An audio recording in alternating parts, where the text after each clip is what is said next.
Greetings, everyone. Pete Pardo here from Comic Book Users. Welcome to another episode of Inside the Cover. Today we're going to take a look at an oldie and a goodie from 1965, the year before I was born. Tales to Astonish, issue number 71, featuring Submariner and the Incredible Hulk. Submariner starring in Escape to Nowhere.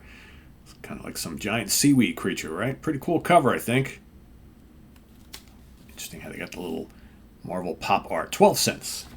Marvel pop art productions. So here we've got a story written by Stan Lee, sensational art by Adam Austin, who I think also did the cover. Not a name I'm overly familiar with. Spectacular inking by Vince Coletta and sufficient lettering by Artie Simic.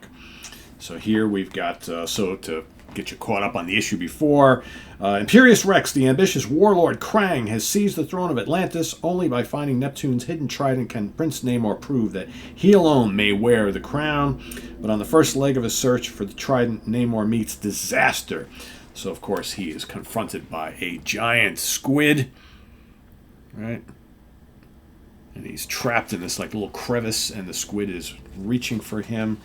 And he's like, how do I get out of here? He's trying to bang his way through, but he's got this little scarab thing, this little, what does he call it? This kind of enchanted shell that he's holding on to, which I guess that was the first thing he got on his quest, because he's trying to find the trident. So he takes that shell, he hurls it at the giant squid, severs a whole bunch of his tentacles, and has escaped danger.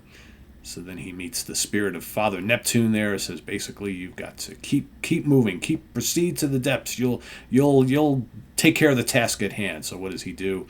He turns himself into a like a whirlwind and plows his way, makes himself into a living swimming drill, plows his way through the stone mountain at the bottom of the ocean to the other side, gets out of that little crevice that he was stuck in, and there he sees members of the evil Krang's army. So what does he do? He goes and attacks their little ship, tosses it aside. Of course, they run away, and he's just kind of like, puny dolts. He goes, I will finish you at some point and your leader, but I've got a trident to find. So here we got more triumphs from Marvel: Fantastic Four, Molten Man, and the Amazing Spider-Man, and a king-size annual Thor, where he fights Hercules, which is supposedly the first ever meeting in battle of those two. I actually have all three of those issues. They're all really, really good.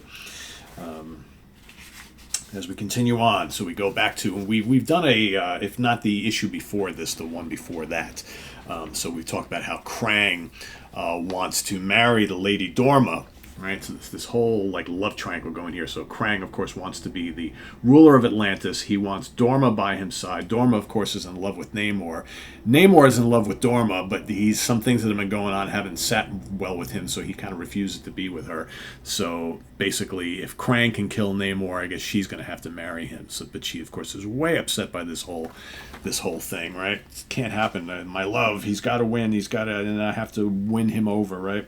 So as Namor continues to swim the ocean depths, he finds one of his kingdom who's a loyal supporter, an old guy who escaped from the clutches of Krang, to seek him out, to let him know that the people of Atlantis are fully behind him, and we know that he will do what needs to be done to take back the kingdom.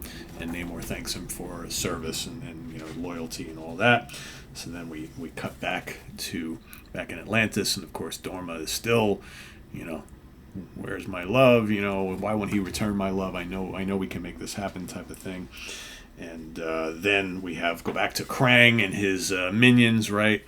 And we've got some folks now. There's like an uprising with the Atlanteans. They're not liking being taken over by Krang and his folks. So they're starting to speak out. And, when is Namor going to come back and take rightful ownership and leadership, right? So what do? They kill those two that come and complain, right? You see where this is going. But then Krang is like, oh, I've got another challenge for Namor.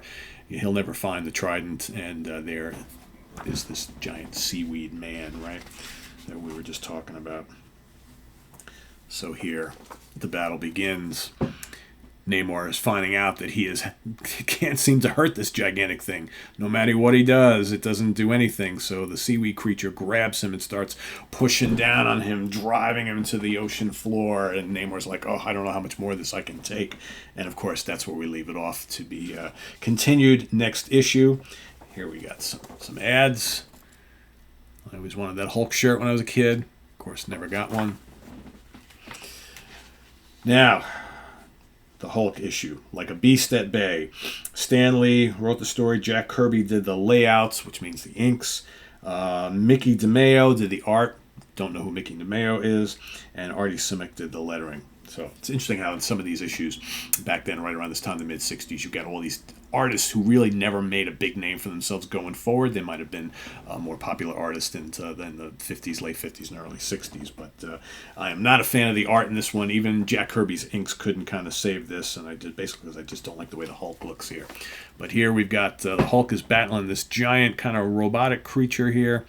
There's Rick Jones there. So this is right around the time where Hulk got kind of shot in the back of the head and something happened to his brain. So now all of a sudden Banner's intelligence now comes through to the Hulk. So instead of the Hulk talking like he normally talks, the Hulk actually talks like Banner, and he's actually very intelligent. This didn't last too long, don't worry.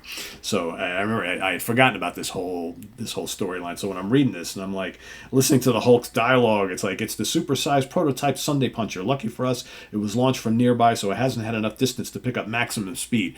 Come on, the Hulk would never say that, ever, right? Of course, and I'm like thinking, why is he all of a sudden kind of smart, right? This is smart Hulk.